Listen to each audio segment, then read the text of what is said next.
Hello student, welcome to this channel Japanese सीखें। सबसे पहले मैं कहना चाहूँगा, जो भी चैनल पर नए चैनल को सब्सक्राइब करिए, बेल आइकन पर प्रेस करिए ताकि आपके पास ऐसे नई वीडियोज हैं वो आती रहें।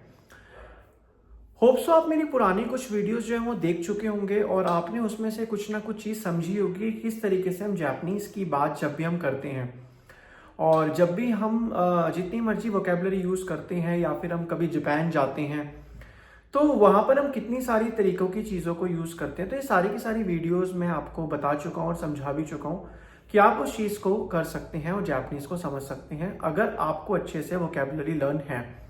अगर आप जापान जा रहे हो, अगर आप एनीमे देख रहे हो, अगर आप ड्रामा देख रहे हो, अगर आप जापानीज़ की मूवीज़ देख रहे हो, जापानीज़ की कोई सीरीज़ देख रहे हो, अगर आप सबटाइटल के साथ भी उस चीज़ को देख रहे हो तब भी आपको वो चीज़ में दिक्कत नहीं पड़ेगी। क्योंकि अगर आपको देखो, मैंने as I already told you about these all things, if you know very well about each and every vocabulary session, then you can translate, then you can understand each and every sentence, because when we use sentence and when we write sentence, in each and every sentence there is a many type of vocab used.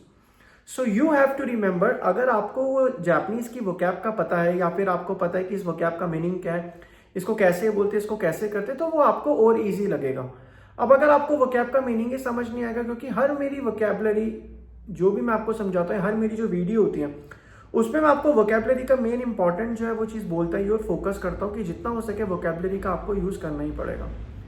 अब अगर बात करी जाए vocabulary, चलो आपको समझ आ गई। अब कुछ स्टूडेंट की क्वायरी थी कि सर वोकैबलरी तो समझ आ गई है लेकिन हम उसको पैटर्न्स को कैसे लर्न करें। देखो, जो भी मैं वीडियोस बना रहा हूँ उसके पैटर्न को समझो। जैसे मैंने अपने वीडियोस के अंदर कुछ पैटर्न भी समझाया और कुछ पैटर्न के बारे में एक्सप्लेन भी किया, तो वो जो पैटर्न मैं एक्सप्लेन कर रहा हूँ, जो पैटर्न मैं आपको समझा रहा हूँ, उस चीज़ को समझने के बाद क्या होगा कि आपको चीज़ों की अंडरस्टैंडिंग अच्छे से समझ आएंगे। अगर मैंने आपको एक चैप्टर समझा दिया, उसका पैटर्न समझा दिया, तो उस पैटर्न को आप बार बार यूज करो। मान ली उस पैटर्न से रिलेटेड आप सेंटेंसेस को ज़्यादातर बनाओ। क्योंकि देखो, जब तक आप पैटर्न्स, देखो मैंने वही बताया था ना, कहते हैं कि दो चीज़ें एक साथ मिक्स होती हैं। अगर आपको सिर्फ वोकैब याद है और पैटर्न नहीं पता तब भी आप फंस सकते हो। अगर आपको पैटर्न पता, वोकैबुलरी नहीं पता, तो तब भी आप फंस सकते हो। तो दोनों चीज़ें सीखनी ही पड़ेंगी आपको, क्योंकि वोकैबुलरी समझ आने के बाद आपको पैटर्न को समझना पड़ेगा। और पैटर्न तभी समझ आएगा जब आप उस चीज़ पे फोकस करोगे, उस चीज़ पे काम करोगे, उस चीज़ को समझोगे। अगर आपको पता ही नहीं होगा कि लिखना क्या है और पैटर्न को कैसे समझना है, तो आपको वो चीज़ समझ नहीं आएगी जल्दी। जो कि मैं आपको हर अपनी वीडियोस में बार बार बता भी रहा हूँ, समझा भी रहा हूँ। आपको करना है कि आपको फोकस करना है कि जितना हो सके जापानीज की जितनी भी वोकैब है या जितनी भी मैं वीडियोस बना चुका हूँ उसको बार बार देखो और वीडियोस के या फिर उसे नोट डाउन कर लो एक नोटबुक पे। नोट डाउन करने के बाद उसे याद करके लिखो। जैसे कहते हैं ना, ओल्ड इज गोल्ड। सो बचपन में हम चीज़ों को लर्न कैसे करते थे, याद करने के बाद उसको समझते थे, उसको लिखते थे। तो जितना हो सके उस तरीके से आप उसको लर्न करो, समझो, याद करो, तो वो चीज़ें आपको अच्छे से अंडरस्टैंडिंग हो जाएंगी। अगर आप सोचो कि मैं समझू ना, याद ही ना करूं, तो ऐसे समझ नहीं आएगा। जितना हो सके आप उसको लर्न करो, उसको समझो, तभी वो चीज़ आपको अंडरस्टैंडिंग हो पाएगी, तभी वो चीज़ आपको क्लियर हो पाएगी। अब आप सोचो कि मेहनत भी ना हो और फल भी मिल जाए, ऐसा नहीं होता। जिंदगी में हर एक चीज़ को करने के लिए मेहनत आपको करनी पड़ेगी, because it's a game of Karma.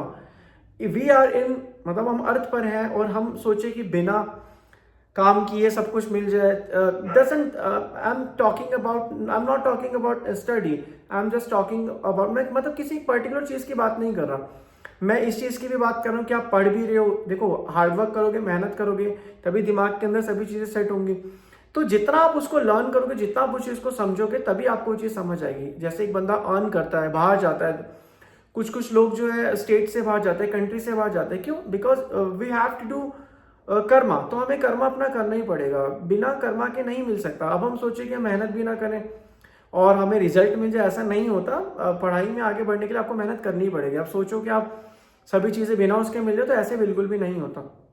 तो ये चीज़ मैं आपको बार बार कह रहा हूँ कि जापानीज की जितना, मैं जापानीज की भी बात नहीं कर रहा, हो सकता है वीडियोस उन लोगों के पास भी जा रही हो जो जापानीज के अलावा किसी और चीज़ के स्टूडेंट हो, तो उनको भी मैं यही एक एडवाइस देना चाहूंगा। किसी भी चीज़ में if you want to become perfect in each and every field, या किसी भी चीज़ में परफेक्ट होना चाहते हो, तो आप उसके मास्टर कब बन पाओगे? जब आप उसमें ज़्यादातर मेहनत करोगे। The more you work harder, the more people call you lucky. जितना आप हार्डवर्क करोगे, लोग आपको उतना ही आपसे अट्रैक्ट होंगे, उतना ही आप आगे बढ़ोगे। बिकॉज मैं एक चीज़ हमेशा मानता हूँ, मेरी जो फिलॉसफी है कि हार्डवर्क जो है ना, सभी चीज़ों को पीछे छोड़ देता है। मतलब किसी भी चीज़ में हार्डवर्क हो, चाहे आप अच्छे से स्टडी कर रहे हो, चाहे आप किसी स्पोर्ट्स में हो, किसी भी चीज़ में आप हार्डवर्क कर रहे हो, हर एक चीज़ को पीछे छोड़ देता है। आपने वो कहानी तो सुनी है खरगोश वाली कि धीरे धीरे करके जो आगे बढ़ते हैं वही आगे हमेशा रेस जीतते हैं। तो कोई बात नहीं, अगर एक चीज़ समझ नहीं आ रही, गलतियां हो रही हैं, तो उस गलतियों से सीखो। वोकैबलरी को लिख लिख के याद करो, एक रजिस्टर बनाओ, उस रजिस्टर के अंदर सारी की सारी वोकैबलरी या चैप्टर वाइज उन चीज़ों को लिखो, उस चीज़ को समझो, तभी जाके वो तुम्हें चीज़ जो है वो क्लियर हो पाएगी। अब तुम सोचो कि समझ ही नहीं आ रहा या ऐसा नहीं हो रहा, तो ये फिर वो गड़बड़ वाली बात है। थोड़ा सा वोकैब को तुम्हें समझना पड़ेगा, उसकी अंडरस्टैंडिंग करनी पड़ेगी, बिना उसके वो चीज़ें क्लियर नहीं हो पाएंगे। मैं बार बार यही अपनी हर एक वीडियो में कहूँगा। आप वीडियोस देख रहे हो, आप मेहनत कर रहे हो, क्योंकि बच्चों को कंटेंट भी है, बच्चों के पास मटेरियल भी है, लेकिन पढ़ने का way of teaching, way of study नहीं है। तो अब वे ऑफ स्टडी भी मैंने आपको बता दिया कि किस तरीके से पढ़ना है। तो इस तरीके से आप मेहनत करोगे तो धीरे धीरे करके इंप्रूवमेंट हो जाएगी। फिर देखना, जब आप कोई एनिमे या ड्रामा या कोई भी चीज़ देखोगे, उसमें आपको देखना धीरे धीरे करके वोकैबलरी समझ आने पड़ेगी, क्योंकि जो रैंडमली वोकैब सुनते हैं, देखते हैं, पढ़ते हैं, वो चीज़ हमें जल्दी क्लियर होती है। तो होप्स आपको वीडियो पसंद आई हो। प्लीज़ इस वीडियो को अपने दोस्तों को शेयर करिए जो जापानीज सीखना चाहते हैं। बाकी आपसे मिलते हैं नेक्स्ट वीडियो में। Bye bye, take care, sayonara.